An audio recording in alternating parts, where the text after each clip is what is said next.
Hi guys, ito guys ang aking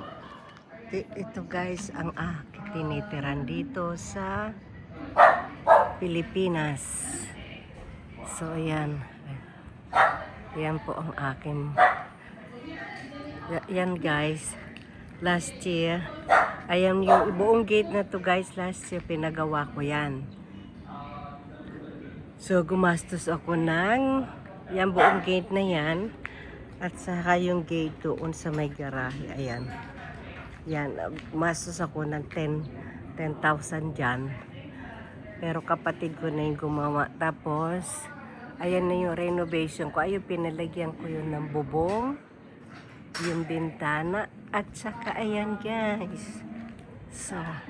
So ayan ang aking mga kalamansi. Oh, ang daming bunga ng kalamansi ko guys. Tingnan mo. So ayan oh, ang daming bunga niya guys. So, may bunga siya. Dito na kami kumukuha ng pang sausawan namin guys kasi ang daming bunga niya. So, ayan. Kobe! Ang ingay mo dyan. O, tingnan mo guys, ang dami niyang bunga. Ayun o, ang dami niyang bunga o. Kakatuwa. So, ayan guys. Tapos ito yun, kita niyo nilagyan ng Christmas tree. So, papasok tayo ngayon ng kaloob-looban bahay. So, ayan ang aming bantay dito, ang aming security guard. Ito ang aming garahe guy, ginawa ng dirty kitchen kasi yung magluluto kami doon guys, so sa kitchen masikip. So, dito ang aking dirty kitchen. So, ngayon guys, itong sa likod ko, ayan, ito. So, lahat yan, kung nakita nyo noon, ayan, pinagawa ko din yung bakod na yan kasi, ano siya, bumagsak yan nung bagyo. Ito, 2 years ago, ayan, bumagsak siya. So, ngayon guys, ito ang aking sana ipapagawa. Ayan, dapat ngayon yan gagawin. Pag uwi ko ngayon, kaya lang guys, walang makuhang kontraktor niyan kasi, yung pinaka-foreman daw ay wala. So, GD! Tapos, iyan ang aking gagawin pa guys. So, pineresyoan ko niyan ng 250. Bali, isang kwarto pa yan. Tapos, naka-form na siya. Kaso, pagigiba ko siya, palitan ng bubog. Ayan. Marami pa akong gagawin dito sa bahay na to. Hindi pa gawa lahat to.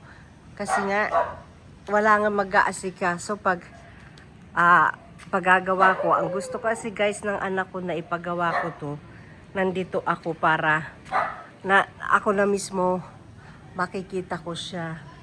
So ayan ang aking bakuran ngayon. Tingnan nyo, isang bahay pa to nandito oh. Ayan yung tinambak na doon yung pinag-anuhan nung last year. Kasi ayaw ko ipatapon kasi itong sahig na to guys, pag pinagawa ko to, ipapaplat ko na siya. Tapos pasisemento ko na. Kaya sabi ko wag itapon yan para pantambak. So yun na. Ito ngayon ito GD. Yan ang aming gwardya. Ay gwardya, ikaw ba ang gwardya? Ha? Pag nandito ako lagi yung nakasunod sa akin. So kaya ayan na. Ito ang kaloob-looban ng bahay. So, ito ang kaloob-looban ng bahay namin. So, yan ang kitchen. Yan yung mga pinabalik-bayan box ko dati. So, yan siya. Pag nagsasalita ka dito, guys, may echo. Hi, Kami! Ayan. So, ayan. Ito yung ngayon, ayan, may, yun ang pinaka master bedroom sa taas. Pero hindi ko na kayo dadalhin doon kasi may natutulog pa siya. So, that's all lang ngayon. And may storage. Maliit lang tong bahay ko guys. Meron tong 3 bedroom. Ito isang bedroom ang aming. Ito yung aming toilet guys. Ito rin yung ano ko last year. Pina-renovate ko yan. Kasi dati may bathtub yan, pinatanggal ko lang lahat. Pati yung bago pa rin yung toilet. At may BD. Ito na, tinakan nyo. Itong aso ko guys, sunod na sunod. Si Kami, scared with dog. Come. So guys, that's all for today. And thank you for watching. Bye.